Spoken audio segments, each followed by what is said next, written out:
Subscribe कीजिए हमारे channel को और बेल आइकन को प्रेस करके ऑल सेलेक्ट कर लें हमारे लेटेस्ट वीडियो हर रोज देखने के लिए। दोस्तों, कर्म और भाग्य कभी कभी इसलिए साथ नहीं दे पाते क्योंकि राह में किसी और का रोड़ा आ जाता है। अधिक परिश्रम करने के बावजूद किसी भी प्रकार का कोई शुभ परिणाम या मनचाहा परिणाम नहीं निकल पाता। ऐसे में चार में से किसी एक तरह की बाधा हो सकती है या चारों ग्रह बाधा, गृह बाधा, पितृबाधा, देव बाधा। हम यहाँ चारों तरह की बाधाओं के कारण और निवारण के बारे में बताएंगे। ग्रह से ज्यादा प्रभाव गृह का होता है, अर्थात ग्रह नक्षत्र से ज्यादा घर के वास्तु का प्रभाव होता है। यदि दोनों सही है तो फिर पितृबाधा पर विचार किया जा सकता है।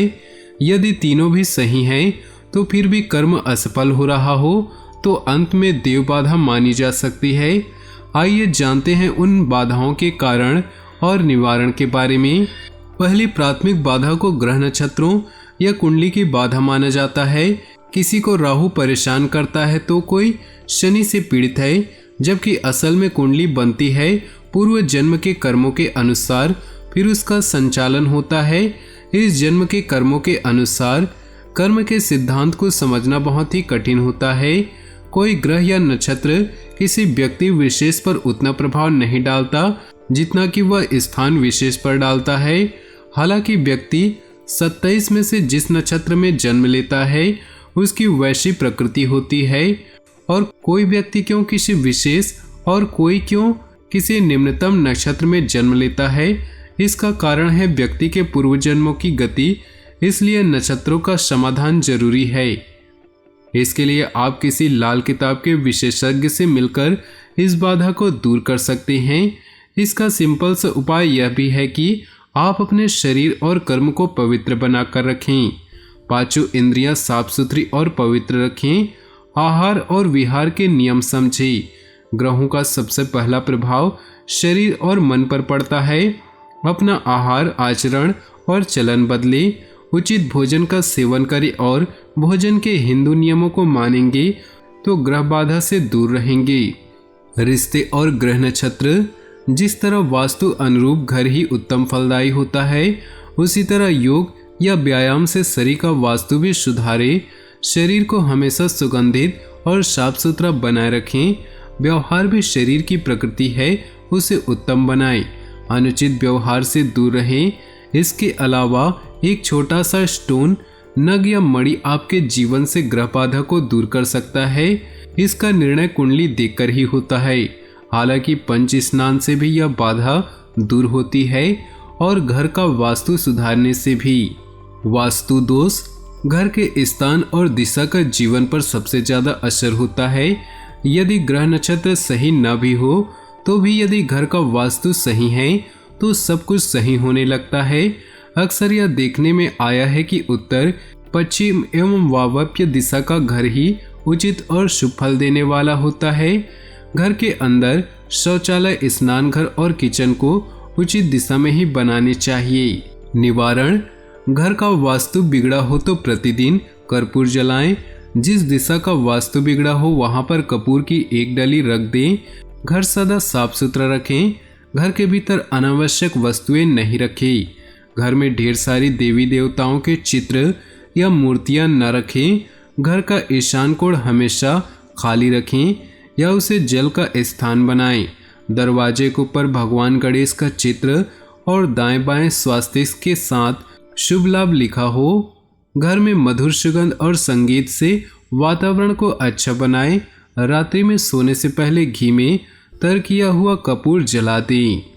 पितृबाधा। यदि आपके ग्रह नक्षत्र भी सही हैं, घर का वास्तु भी सही है, तब भी किसी प्रकार का कोई आकस्मिक दुख या धन का अभाव बना रहता है तो फिर पितृबाधा का विचार करना चाहिए। पितृबाधा का मतलब क्या है? पितृबाधा का मतलब यह होता है कि आपके पूर्वज आपसे कुछ अपेक्षा रखते हैं। दूसरा यह कि आपके पूर्वजों के कर्म का आप भुगतान कर रहे हैं। तीसरा यह कि आपके किसी पूर्वज या कुल के किसी सदस्य का रोग आपको लगा है। चौथा कारण यह है कि कोई अदृश्य शक्ति आपको परेशान करती है। निवारण। इसका सरल सा निवारण है कि प्रतिदिन हनुमान चालीसा का पाठ पढ़ना, श्राद्ध पक्ष के दिनों में तर्पण आदि कर्म करना और पूर्वजों के प्रति मन में श्रद्धा रखनी जरूरी है। देव बाधा से बचना मुश्किल है। अधिकतर लोगों पर देव बाधा नहीं होती। देव बाधा उन पर होती है जो नास्तिक है, सदा झूठ बोलते रहते हैं, किसी भी प्रकार का व्यसन करते हैं और देवी देवता धर्म या किसी साधु का मजाक उड़ाते या उनके प्रति असम्मान व्यक्त करते हैं। देवी या देवता आपके हर गुप्त कार्य या बातों को सुनने और देखने की क्षमता रखते हैं।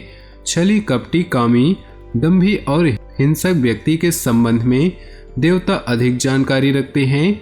वे जानते हैं कि आप किस तरह के व्यक्ति हैं। आप मनुष्य के भेष में असुर हैं या मानव, देव है या दानव। निवारण: देव बाधा से बचने का एकमात्र उपाय है कि सभी तरह का व्यसन छोड़कर सत्य वचन बोलना, सत्यवादी रहकर एकनिष्ठ बने, प्रतिदिन मंदिर जाकर हनुमान जी से क्षमा याचना करे, चतुर्थी, एकादशी, पूर्णिमा, अमावस्या के अलावा किसी त्योहार विशेष पर पवित्र बने रहने का संकल्प ले। गरीबी सता रही है, बुरी लत लग गई है, आपके काम अटके पड़े हैं, कोई भी काम नहीं बन रहा या बनते काम बिगड़ते जा रहे हैं, तो आप लाल किताब के 5 उपाय करके अपनी समस्या का समाधान कर सकते हैं। सबसे पहले तो अपने कर्म सुधारे और शनि, राहु और केतु के मंदे कार्य जैसे शराब पीना, ब्याज का धंधा करना, पराई महिला पर बुरी नजर डालना, गृह कलेश करना आदि 43 दिन तक गुड़ और गेहूं चने का दान दे और उसके बाद अगले 3 वर्षों तक गुड़ और गेहूं का रविवार को मंदिर में दान देते रहें। यदि शनि 7वें और चंद्र मंगल 3रे, 5वें या 7वें भाव में एकत्रित हों तो 43 दिन तक हलवे में दूध मिलाकर मंदिर में बांटे और अगले 3 वर्षों तक हर मंगलवार को मंदिर में हलवा बांटे। यदि 7वें भाव में शनि विराजमान है और चंद्रमा अकेले 3रे, 5वें या 7वें भाव में हो तो ऐसी अवस्था में चावल में दूध मिलाकर 43 दिन तक दान करें और इसके बाद अगले 3 वर्षों तक हर सोमवार को मंदिर में दान करें। प्रतिदिन हनुमान चालीसा पढ़े और मंगलवार एवं शनिवार को उनके मंदिर में जाकर चमेली के तेल का दीपक जलाएं और उन्हें सिंदूर अर्पित करें। 3 वर्ष तक यह क्रम जारी रहना चाहिए। दोस्तों, आज का ये खास वीडियो अगर आपको पसंद आया हो तो वीडियो को लाइक कर दे और नीचे दिए कमेंट बॉक्स में सच्चे श्रद्धा भाव से ओम नमः शिवाय जरूर लिखें। साथ ही वीडियो को अपने दोस्तों और परिवार के साथ व्हाट्सएप ग्रुप में शेयर करना बिल्कुल भी न भूलें। आपका दिन शुभ हो, मंगलमय हो।